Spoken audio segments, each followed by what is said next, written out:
एक बार की बात है, विजयपुर नाम के गांव में बड़ी बहन संध्या अपनी छोटी बहन किरण के साथ रहती है। एक दिन सुबह किरण उसे बुलाकर कहने लगती है, सुन छोटी, घर में पानी खत्म हो गया है, तो आज तू ही पनघट से पानी ले आना, तब तक मैं घर के सारे काम निपटा लूंगी। ठीक है दीदी, मैं अभी जाकर पास वाली नदी से पानी ले आती हूँ, तब तक आप खाना बना कर रखना। अरे नहीं नहीं, उस शापित नदी पर बिल्कुल भी मत जाना तू। 1000 बार तुमको बताया है, कोई भी औरत उस शापित नदी पर नहीं जाती है। वहाँ जो कोई भी औरत गई है आज तक वापस नहीं लौटी है। और तुम इतनी जल्दी मेरी हिदायत भूल कैसे गई? हाँ, ये बात अब से ध्यान रखना और कभी भी उस नदी पर मत जाना। अब सीधा पनघट से जाकर पानी ले आओ। मगर दीदी, आखिर उस शापित नदी का रहस्य क्या है? आज तक आपने मुझे नहीं बताया। उसके रहस्य के बारे में मुझे बताओ ना। मैं कैसे मान लूं कि वो एक शापित नदी है? बस बस, बहुत दिमाग लगाने की जरूरत नहीं है। जितना बोला गया है उतना ही करो। बेकार की बातों में पड़ने से कोई मतलब नहीं होगा। इसीलिए जो कहती हूँ वो मानो और याद रखना, तुम्हें सिर्फ पनघट ही जाना है और पानी वहीं से लाना, ठीक है ना? गुस्सा क्यों करती हो दीदी? ठीक है, जैसे भी तुम बोलो, मैं अभी जाती हूँ। ये बोलकर किरण मटका लेकर वहाँ से गांव के पनघट की ओर चली जाती है और वहाँ पहुंचकर वो पनघट से पहले ही मौजूद कुछ औरतों की भीड़ को देखकर खुद से कहती है, अरे अरे, यहाँ तो पहले ही इतनी सारी औरतें पानी लेने के लिए खड़ी हैं। लगता है मैंने घर से निकलने में देर कर दी, मगर अब क्या करूँ? जब तक मेरी बारी आएगी तब तक तो शाम हो जाएगी। और उफ, ये धूप, इसमें तो मेरा अभी से सर चकराने लगा। अब क्या किया जाए? तभी किरण के दिमाग में एक विचार आता है और वह मन में सोचती है, अरे हाँ, मैं वो नदी से भी पानी ला सकती हूँ, मगर दीदी ने तो पहले ही मुझे उस शापित नदी पर जाने से मना किया है। मैं तो नहीं मानती किसी नदी का शापित होना। नहीं, भला मैं क्यों डरूं? अब इतनी देर तक मैं यहाँ धूप में इंतजार भी तो नहीं कर सकती ना। उसी नदी से पानी लेना सही रहेगा।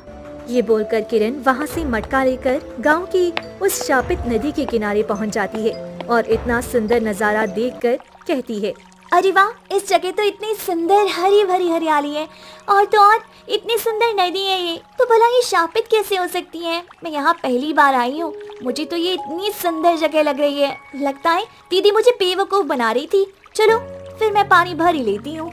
ये बोलकर किरण मटका लेकर नदी से पानी भरने लगती है। तभी नदी के पानी में भवंडर उठने से और तेज लहरें उठती हैं और उनसे अचानक एक सुंदर सी जलपरी प्रकट होती है, जिसे देखकर किरण डर के मारे हैरानी से बोलती है, अरे अरे, ये कौन हो तुम? और तुम पानी से कैसे निकली हो? क्या मैं जो देख रही हूँ वो सच है या बस मन का वहम है? कोई इंसान भला पानी से कैसे निकल सकता है? कौन हो तुम और मुझसे क्या चाहती हो? डरो मत, मैं तुम्हें कोई नुकसान नहीं देने आई हूँ। मैं कोई इंसान नहीं बल्कि एक जलपरी हूँ जो इस नदी के पानी में काफी समय से रहती है। तुम्हें मुझसे डरने की कोई जरूरत नहीं है। अच्छा, तो तुम जलपरी हो? मैंने पहली बार किसी जलपरी को देखा है। मुझे तो अपनी आंखों पर यकीन ही नहीं हो रहा है। क्या तुम्हारी वजह से गांव के लोग इस नदी को शापित समझते हैं? हाँ, सही कहा तुमने। एक बार एक मछुआरे ने मुझे अपने जाल में पकड़ लिया था और बड़ी मुश्किल से मैंने खुद को उस जाल से छुड़वाया। उसने गुस्से में आकर इस नदी को शापित बनाकर गांव वालों को भड़का दिया था, क्योंकि लोग तो उसकी बात पर यकीन करेंगे नहीं कि उसने एक जलपरी को देखा है।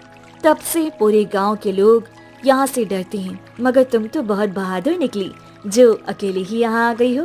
ओह, तो ये बात है, तभी गांव के लोग इस नदी को शापित बोलते हैं। और मेरी दीदी ने मुझे यहाँ आने से मना किया था, मगर मैं यहाँ मजबूरी में आई हूँ। पनघट पर बहुत भीड़ थी तो मैं यहाँ चली आई। लेकिन तुम क्या अकेली ही पानी के अंदर रहती हो? नहीं नहीं, मेरे साथ मेरा पूरा परिवार यहाँ रहता है। मैं तुम्हें उनसे जरूर मिलवाऊंगी।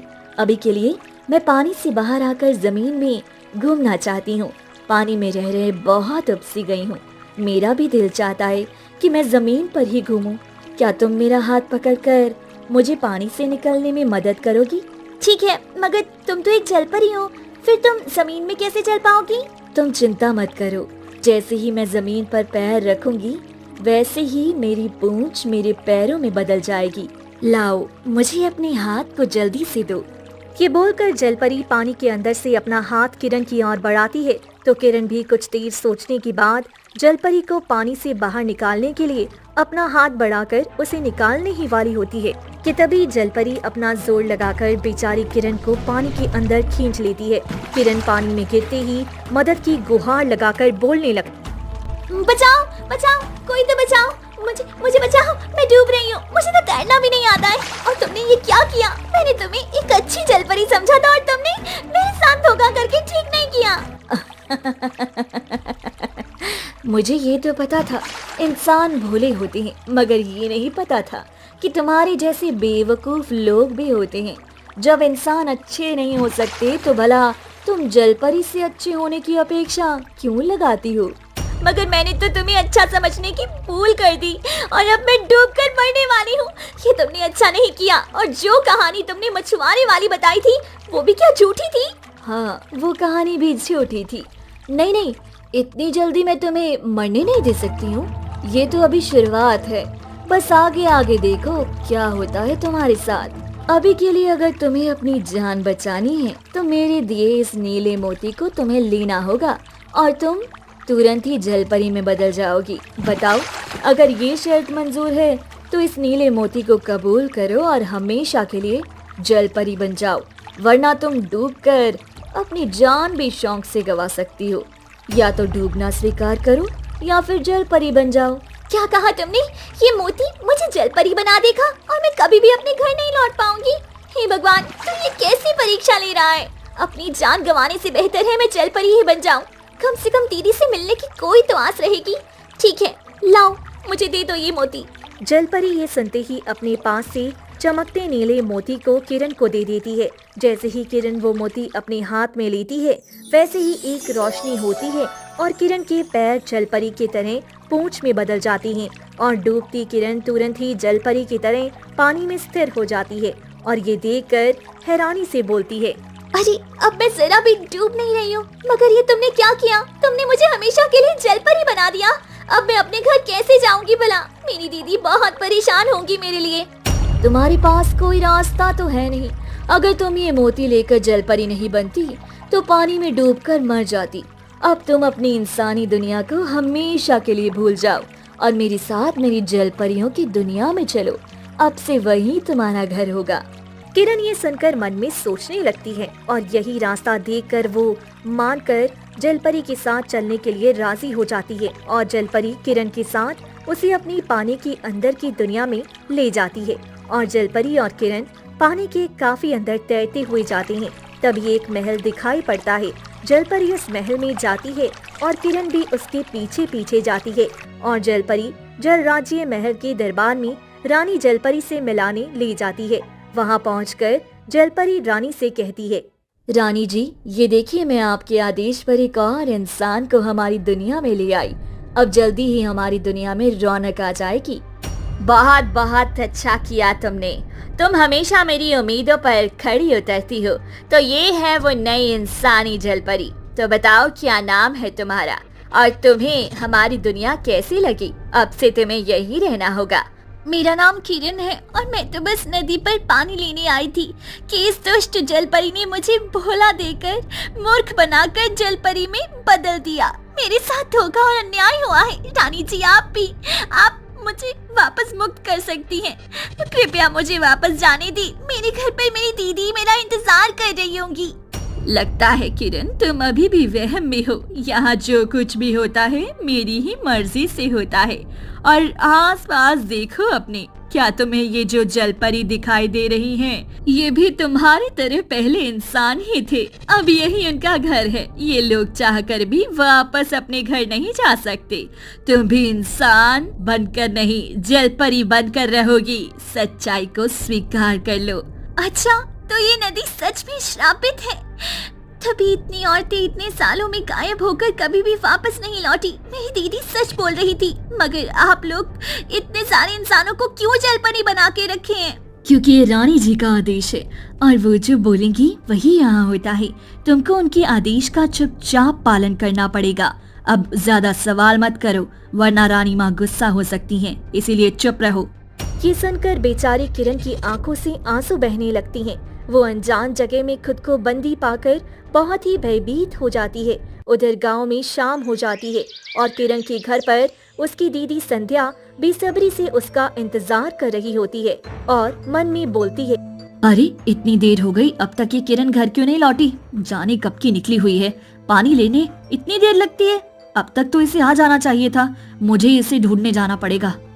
ये बोलकर संध्या खुद ही घर से पनघट की ओर चली जाती है। वहाँ पहुंचकर वो देखती है कि किरण तो वहाँ है ही नहीं। फिर वो पनघट में मौजूद ताई के पास जाकर उनसे पूछती है, अरे ताई, क्या तुमने मेरी छोटी बहन किरण को देखा है? वो बहुत ही देर पहले घर से पानी लेने के लिए पनघट पर आई थी, मगर अब शाम हो गई है और अब तक घर नहीं लौटी है। अभी तक किरण बिटिया घर नहीं पहुंची क्या? ये कैसे हो सकता है? मैंने भी उसे पनघट पर सुबह ही देखा था। तो वो यहाँ पनघट से पानी भरने की जगह उस शापित नदी वाले रास्ते की ओर जा रही थी। मैंने उसे रोकने की सोची थी, वो तब तक बहुत दूर हो चुकी थी मुझसे। मुझे लगा वो शापित नदी पर कभी भी नहीं जाएगी, तो मैंने इस बात पर ज्यादा ध्यान नहीं दिया। तुम भी उधर मत जाना, वरना पता नहीं क्या अनहोनी हो जाए। क्या कहा आपने? किरण को शापित नदी की ओर जाते हुए देखा था? हे भगवान, मेरी किरण की रक्षा करना। अब अगर मैं उसे ढूंढने वहाँ नहीं जाऊंगी तो कौन जाएगा? मुझे ही हिम्मत करके उसे ढूंढने उस शापित नदी पर जाना ही होगा। मैं चलती हूँ ताई, अगर मैं ना लौटी तो आप गाँव वालों को बता देना सब। ये बोलकर संध्या उस शापित नदी की ओर चली जाती है और वहाँ पहुंचकर वो किरण का नाम पुकार कर उसे ढूंढने लगती है।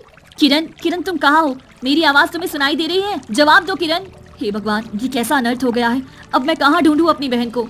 ये बोलकर संध्या भी थक कर नदी किनारे बैठ जाती है और रोने लगती है। तभी पानी के अंदर से किरण, जो अब जलपरी बन चुकी थी, वो किनारे बैठी दीदी को देखकर रोने लगती है और बोलती है, दीदी, मैं यहाँ पानी की दुनिया में कैद हूँ। कृपया ध्यान से देखो, मैं आपको जरूर दिखाई दूंगी। इधर पानी के अंदर देखो दीदी, मैं इस पानी के बाहर क्यों नहीं आ पा रही हूँ।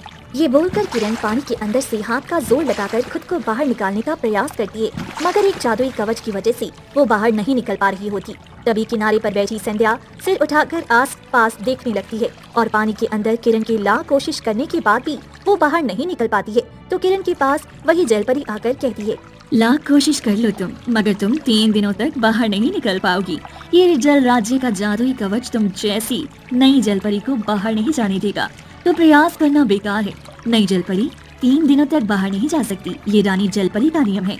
ये सुनकर किरण बहुत हताश होकर रोने लगती है और किनारे बैठी संध्या को कुछ एहसास प्रतीत होता है और वो मन में कहती है, मुझे ऐसा क्यों लग रहा है कि मेरी बहन यहीं कहीं आसपास है? ये अजीब सा मुझे क्यों लग रहा है? हो ना हो जरूर इस शापित नदी ने मेरी बहन को निगल लिया होगा। अब इस मुसीबत का हल केवल साधु बाबा ही दे सकते हैं। ये बोलकर संध्या वहाँ से उठकर जंगल की ओर चली जाती है, जहाँ पहुंचकर वो साधु बाबा को ढूंढने लगती है और कुछ देर बाद वो उसे ध्यान में बैठी दिखाई देती है। तो संध्या तेजी से उनके पास जाकर कहने लगती है, साधु बाबा जी, मेरी मदद करिए। मेरी बहन किरण शापित नदी की ओर चली गई थी, तब से वो वापस नहीं लौटी है। मुझे डर है कि कहीं बाकी लोगों की तरह उस नदी ने उसे निगल तो नहीं लिया होगा। अब आप ही अपनी शक्ति से पता लगाइए। तुमने सही पहचाना, वो शापित नदी ही तुम्हारी बहन को खा गई है। अब तुम्हें जल्दी ही अपनी बहन को उस शापित नदी के जाल से छुड़ाना होगा, वरना वो हमेशा के लिए उसी नदी में जलपरी बनकर रह जाएगी और कभी भी वापस नहीं आएगी। हे भगवान, ये कैसा घोर अनर्थ हो रहा है? अब आप ही कोई उपाय बताइए। मैं अपनी बहन को कैसे भी करके उस शापित नदी से छुड़ाना चाहती हूँ। बताइए, मैं सब कुछ करने के लिए तैयार हूँ। उस शापित नदी की जलपरी ने जैसे अब तक गांव की औरतों को गायब करके जलपरी बना दिया था, वैसे ही तुम्हारी बहन को छल करके उसे भी जलपरी बना दिया है। अब अगर 3 दिनों में तुमने अपनी बहन को उससे नहीं छुड़ाया तो 3 दिन बाद तुम्हारी बहन अपनी सारी इंसानी याददाश्त खो देगी और वो तुम्हारे साथ अपनी इंसानी जीवन की भी यादें खो देगी। इसका बस एक ही उपाय है। ये लो, ये जादुई पानी है, जिसकी एक बूंद को अगर तुम किसी जलपरी पर छिड़क दोगी तो उसका असली मोती स्वयं तुम्हारे पास आ जाएगा, और अगर 2 बूंद छिड़कते ही उसकी खोई हुई याददाश्त वापस आ जाएगी, और 3 बूंद छिड़कते ही जलपरी बने लोग वापस इंसान बन जाएंगे। इसका खास ख्याल रखना, इस जादुई पानी की बूंदें जमीन में न गिरने पाएं, वरना कोई भी फायदा नहीं होगा। सारे प्रयास तुम्हारे व्यर्थ हो जाएंगे। अब जल्दी जाओ और अपनी बहन के साथ बाकी लोगों को भी बचा लो। ये बोलकर साधु बाबा संध्या को एक शीशी का जादुई पानी देती हैं और संध्या वो जादुई पानी लेकर बोलती है, बहुत बहुत धन्यवाद आपका, मुझे अब समझ आ गया है। मैं अभी जाती हूँ और अपनी बहन के साथ इतने सालों से गायब हुई बाकी औरतों को भी छुड़ा कर लाती हूँ। ये बोलकर संध्या वहाँ से चली जाती है और अगले दिन वो साधु बाबा का दिया जादुई पानी लेकर उसी शापित नदी की ओर जाती है और वहाँ पहुंचकर वो आवाज देने लगती है, जब मेरी बहन ही नहीं रही तो मेरे रहने का भी क्या फायदा? हे शापित नदी, मुझे भी तुम निगल लो। अब मैं जीकर क्या करूंगी? मुझे भी जलपरी बना दो। ये बोलने की काफी देर बाद तक कोई जलपरी नदी से नहीं निकलती है तो संध्या हार नहीं मानती है और दूसरे दिन भी नदी किनारे बैठी इंतजार करने लगती है। तभी अचानक नदी से भवंडर उठता है और वही जलपरी पानी के ऊपर आती है और पूछने लगती है, अरे क्या हुआ तुम्हें? तुम इतनी उदास क्यों बैठी हो? क्या तुम्हें मेरी मदद की जरूरत है? मुझे बताओ जरा, क्या बात है? मेरी बहन किरण घर से गायब हो गई है और इतने दिनों से वो घर में वापस नहीं लौटी है और अब तो मुझे उसके जिंदा रहने की कोई उम्मीद नहीं लग रही है। अब जब वो नहीं रही तो भला मैं जीवित रहकर क्या करूंगी? मैं भी इस नदी में डूब कर मर जाना चाहती हूँ। अच्छा तो ये बात है, तुम अपनी जान मत गवाओ, तुम्हारी जान की बहुत बड़ी कीमत भी हो सकती है। तुम्हारी दुख भरी कहानी ने मेरा दिल छू लिया। मैं बाहर जमीन में आकर तुमसे बात करना चाहती हूँ। क्या तुम जरा हाथ दोगी मुझे बाहर निकलने में मदद करने के लिए? ये सुनकर संध्या के मन में खुशी की लहर दौड़ जाती है और वो सोचने लगती है, लगता है ये वही दुष्ट जलपरी है जो मुझे भी अपने जाल में फंसाना चाहती है और बाबा जी के कहे अनुसार ये मेरा पहला और आखिरी मौका होगा इस जलपरी पर वो जादुई पानी की बूंद छिड़कने का, इसलिए मुझे बहुत ही सावधानी बरतनी होगी। ये सोचकर संध्या धीरे धीरे अपना हाथ उस जलपरी की ओर बढ़ाती है। जैसे ही जलपरी उसका हाथ पकड़ती है, संध्या दूसरे हाथ से छिपाया हुआ जादुई पानी की शीशी को लेकर जलपरी के ऊपर छिड़क देती है और उसी से गलती से एक बूंद की जगह 2 बूंद छिड़के जाती है। तभी अचानक तेज रोशनी होती है, जलपरी का हाथ छूट जाता है और उसका असली चमकता सफेद मोती संध्या के पास चला जाता है और ये देखकर हैरान जलपरी कहती है, अरे तुमने क्या किया? ये किस तरह का पानी था? मेरा मोती तुम्हारे पास कैसे चला गया? बताओ कौन हो तुम? मेरा सर तेजी से टकरा रहा है, सच बताओ तुम कौन हो? मैं उसी किरण की बड़ी बहन हूँ जिसे तुमने छल करके जलपरी बनाकर कैद कर लिया है। इस जादुई पानी की बूंद के असर से ही तुम्हारा मोती अब मेरे पास है। मुझे जल्दी ही मेरी बहन के पास ले चलो वरना तुम्हारा मोती मैं यही नष्ट कर दूंगी। नहीं नहीं, ये कभी मत करना, ये मेरी जान से भी ज्यादा प्यारा है, इसके बिना मैं एक पल भी नहीं रह पाऊंगी। मगर मुझे किसी इंसानी जीवन की कुछ यादें याद आ रही हैं।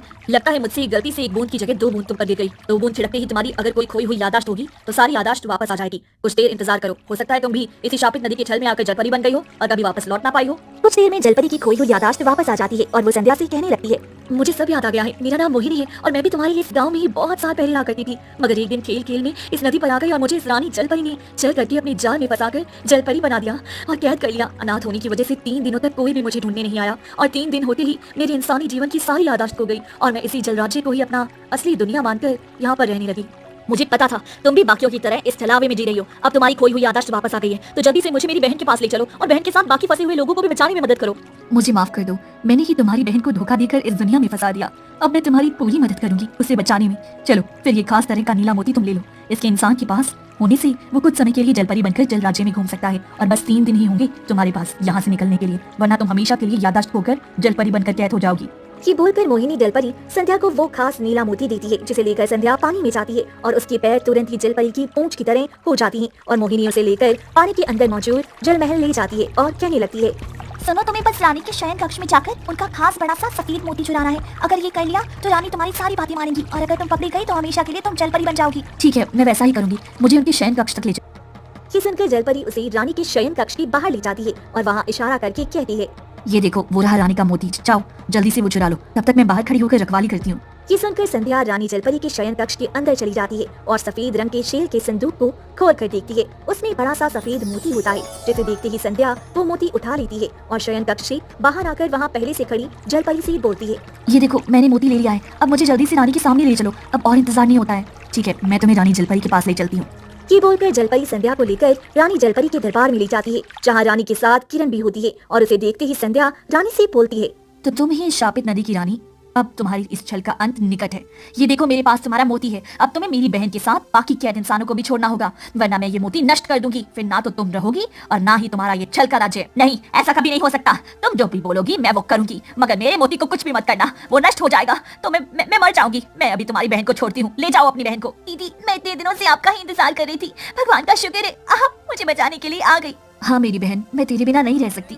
और रानी, मैं अपनी बहन के साथ सारी इंसान बनी जलपरियों को ले जाने आई हूँ। जल्दी से उन्हें मुक्त करो वरना अच्छा नहीं होगा और वादा करो आज के बाद तुम किसी भी इंसान को छल करके उसे जलपरी बनाकर कैद नहीं करोगी, वरना अगर ये किया तो मैं किसी भी समय आकर इस जादुई पानी से तुम्हारी जान ले लूंगी। ठीक है, जैसा तुम बोलो, मगर मुझे और मेरे मोती को कुछ मत करना। मैं तुमसे वादा करती हूँ आज के बाद किसी इंसान को कैद नहीं करूंगी। आज से किरण और मोहिनी मुझे माफ कर दो, उनके साथ बाकी लोग भी मुझे माफ कर दो। मैंने आप जैसे अच्छे इंसानों को कैदी बनाकर बहुत बड़ी भूल कर दी है। अब आप सभी लोग इस जल राज्य की दुनिया से वापस जा सकते हैं।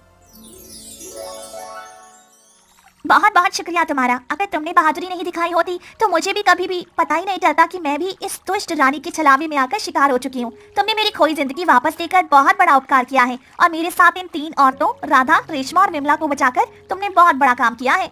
हाँ दीदी, तुम सच में बहुत बहादुर हो। मुझे पता था तुम मुझे बचाने जरूर आओगी और तुम्हारी वजह से ये औरतें भी वापस इंसानी जीवन में आ सकी। हाँ सही कह रही है किरण। संध्या, तुमको दिल से शुक्रिया। अगर तुम नहीं आती तो हमारा पूरा जीवन पानी में जलपरी बनकर निकलता और हम कभी वापस अपने घर भी नहीं जा पाते। भगवान तुम्हारा भला करे, तुम्हारी वजह से अब हम अपने घर में जा सकते हैं, अब हम अपने परिवार से मिल पाएंगे। अरे नहीं नहीं, इसमें शुक्रिया की क्या बात है, ये तो मेरा फर्ज था। अब आप लोग इस शापित नदी के चंगुल से हमेशा के लिए मुक्त हो गए हो और अब से कोई भी इंसान इस रानी जलपरी का शिकार नहीं बनेगा। आप सभी के साथ ये पूरा गांव अब सुरक्षित है। अब आप लोग अपने परिवार से मिलने जाइए, काफी सालों से वो आपकी प्रतीक्षा कर रहे होंगे। ये सुनकर तीनों औरतें वहाँ से चली जाती हैं और वहाँ मौजूद किरण और संध्या से मोहिनी बोलती है। किरण, मुझे माफ कर दो, मैंने रानी जलपरी के वश में आकर तुम्हारे साथ धोखा किया। अगर वो हो सके तो मुझे माफ कर देना, मैंने होशो आवाज में नहीं किया था। कोई बात नहीं मोहिनी, मुझे अब पता है तुम भी उस रानी जलपरी के जादुई वश में थी, तो दुखी होने की कोई जरूरत नहीं है। मैंने तुम्हें पहले ही माफ कर दिया था। अब तुम अपने घर जाओगी यहाँ से, मगर मैं तो अनाथ हूँ, मैं भला कहाँ जाऊंगी? मेरा तो अब घर कोई भी नहीं है। क्या मैं तुम लोग के साथ तुम्हारे घर पर कुछ दिनों के लिए रह सकती हूँ? मुझे अच्छा लगेगा तुम लोग के साथ रहकर। हाँ हाँ जरूर, मैं भी तुमसे यही कहना चाहती थी। चलो फिर मेरे साथ हमारे घर। ये सुनकर मोहिनी के साथ किरण मुस्कुराने लगती है और तीनों वहाँ से एक साथ रहने के लिए संध्या और किरण के घर चली जाती हैं।